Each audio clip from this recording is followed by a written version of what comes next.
What up, fight fans? It's your main man, Made Man, back at it again, and y'all know how I get down. We talking boxing. Now, before I get started with the video, to all my subscribers and to all my fans of what I do up here on YouTube, I just want to say this is the holiday season. Today is December 21st, and just in case I do not make another video till after the holiday season, I just want to say Happy Christmas, Merry Kwanzaa, Holy Festivus for the rest of us.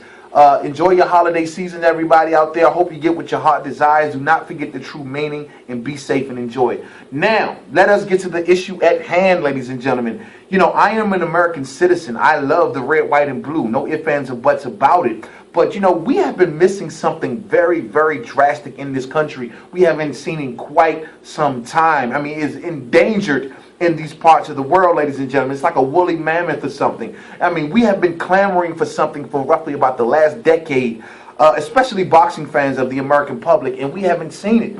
No, I'm not talking about katydids, ladies and gentlemen. I am talking about a great dominant American heavyweight, ladies and gentlemen. We haven't had that in quite some time, ladies and gentlemen. We all recall the last golden era of American heavyweights during the Riddick Bowe, Mike Tyson, Evander Holyfield, Michael Moore time, you know what I mean, like mid to late 90s.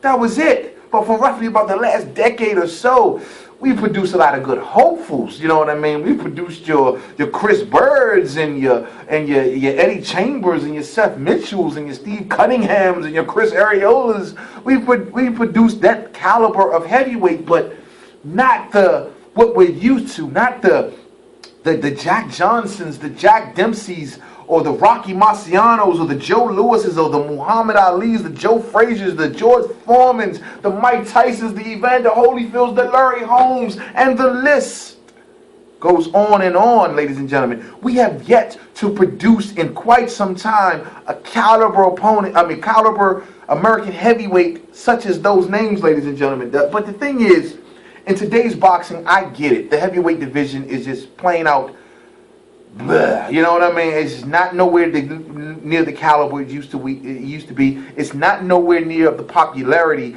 that it used to be, ladies and gentlemen.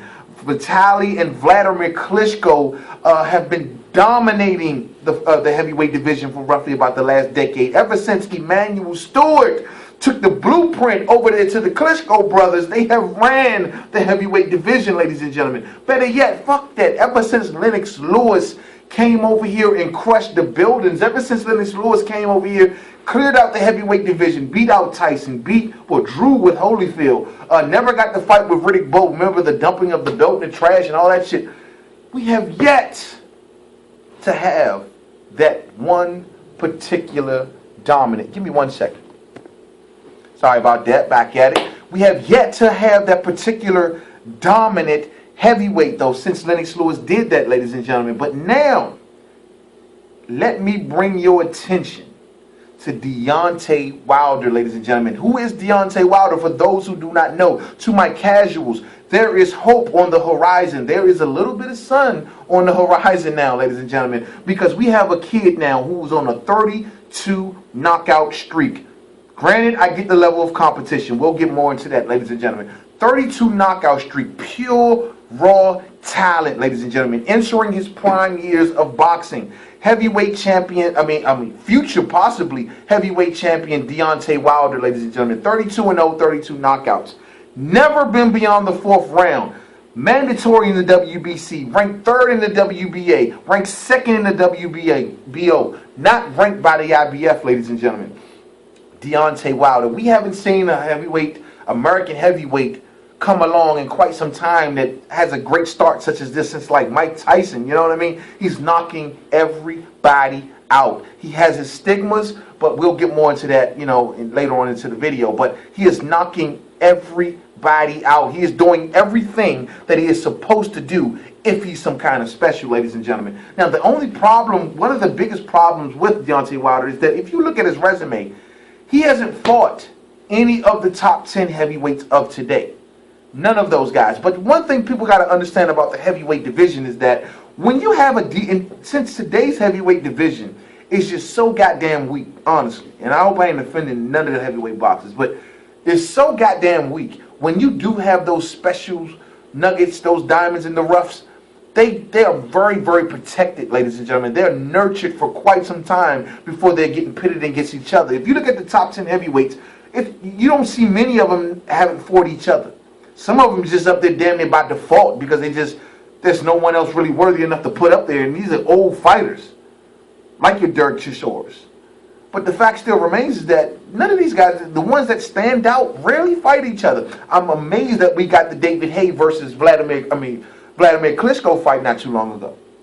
That's honestly amazing for today's standards.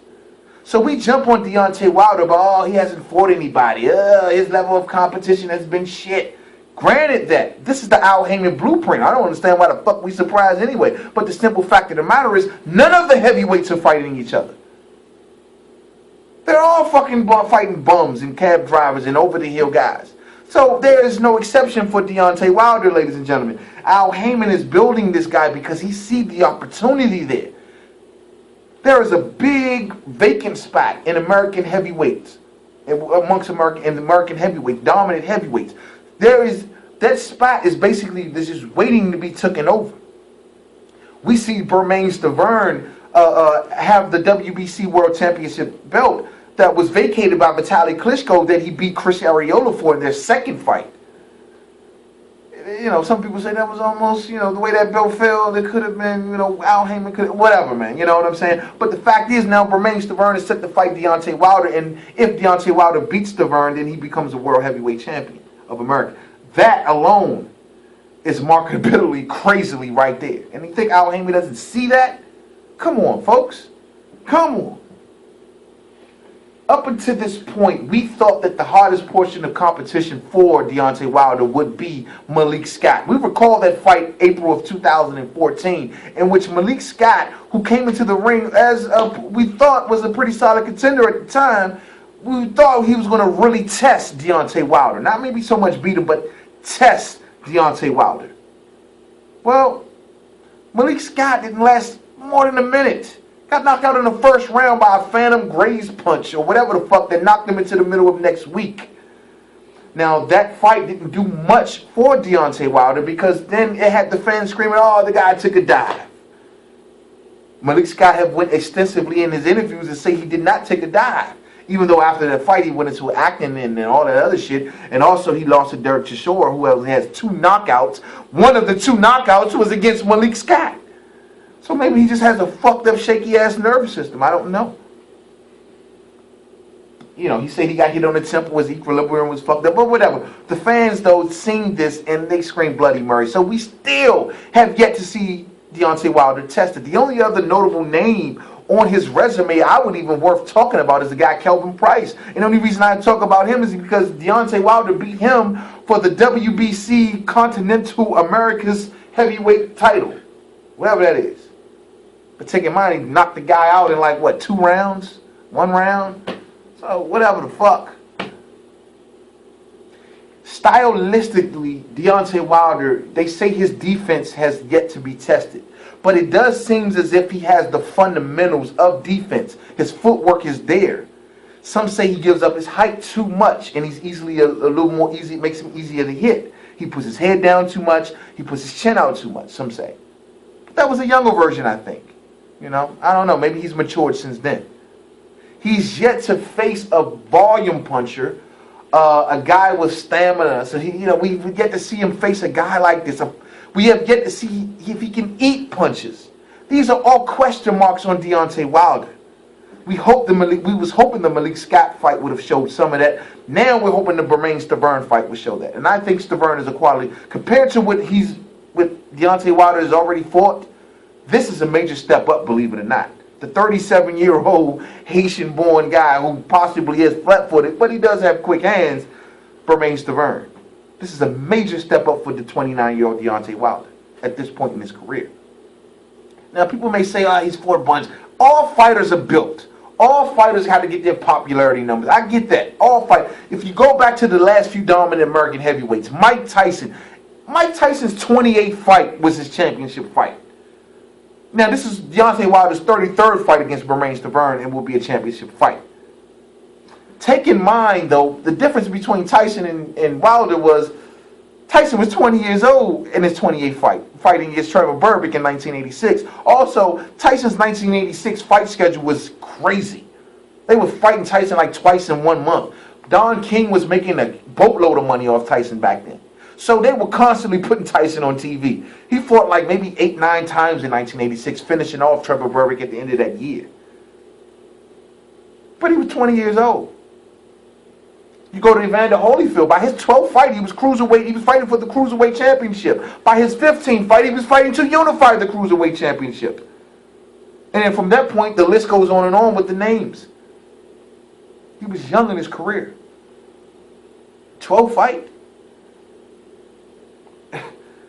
Riddick Bowe. Riddick Bowe was 24 years old when he fought Evander Holyfield in that first fight for all those belts.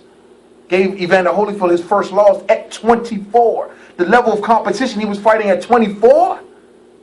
And take in mind, even at 23, he fought the likes of like Bruce Sheldon. Bruce Sheldon went on to win the WBC World Heavyweight Championship in 1995. And yes, lost to Mike Tyson. That Bruce Sheldon.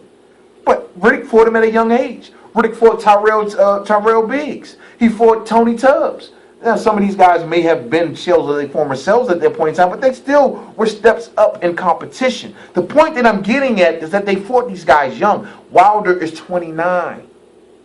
For a heavyweight, it's usually unusual to put him in big fights at such a late portion in his career. You see where I'm going? Not so much for welterweights or middleweights, but for heavyweights. It's a little bit different. We know he has power. We know he has the raw talent. We've seen how when Mike Tyson was all power and raw talent, and then Andy Roney and Teddy Atlas and the custom models got their hands on him, and look what they molded him into. God, man, if Emmanuel Stewart was still here. What can they mold Deontay Wilder into? Al Heyman is doing all the right things as far as the politics is concerned. But skill-wise, is that there? He has yet to be tested. But I can't even say I'm right there to give it to him, because this ain't, you know, I give fighters like Keith Thurman passes of not being able to fight the more stellar competition because of lack of popularity and things of that nature. Even though I'm getting them my last nerve with Keith Thurman and his level of opposition, but still, I have patience for that because I understand the build-up process. Same way with Deontay Wilder. But the difference is, in those lower divisions, such as your welterweights and your middleweights or whatever, or your light welterweights, such as, like, for example, you had Danny Garcia versus Rod Salka. You still had other fighters in those divisions that, okay, I didn't get an exciting fight here, I might can get it here, or I might can get it here. In the heavyweight division, there ain't much there. So for us to not see them fighting each other,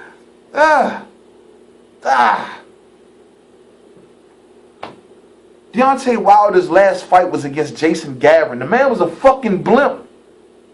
It's time, ladies and gentlemen. It is definitely time. I think the Stavern fight will be a great test for him. If he beats Stavern, he is our next big American big guy, ladies and gentlemen. I also understand the fact that Deontay Wilder had a late start in boxing compared to most. I get that. The man fought in the Olympics in 2008. He won the bronze in Beijing in 2008 at 23 years old. Here we are 6 years later. Now he is 32-0. So, you know, but he's now going into the big fights at 29. He's still in his prime years, so that's a good thing. We're hoping, man. We're hoping that Deontay Wilder is it, ladies and gentlemen. If you don't live in this country or you're outside the United States, you don't understand what I'm saying. The Eastern Europeans, you guys have dominated the heavyweight division. Emmanuel Stewart gave you the blueprint. Give it back. You know what I'm saying? So we're hoping on this guy. But before I leave you guys, and I know I probably rambled on a little too much, but before I leave, I want to say one thing. You guys remember this?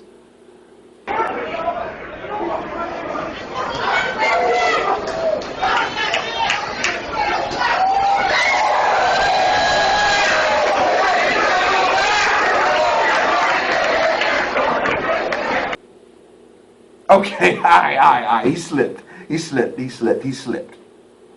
Or did he?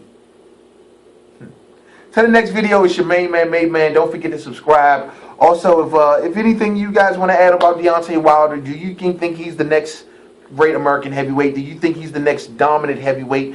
Vladimir Klitschko, the number 2 pound-for-pound fighter in the world, doesn't have much longer left in the sport of boxing.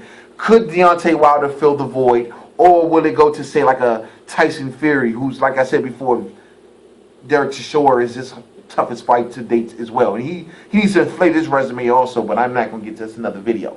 But is Deontay Wilder the next guy, ladies and gentlemen?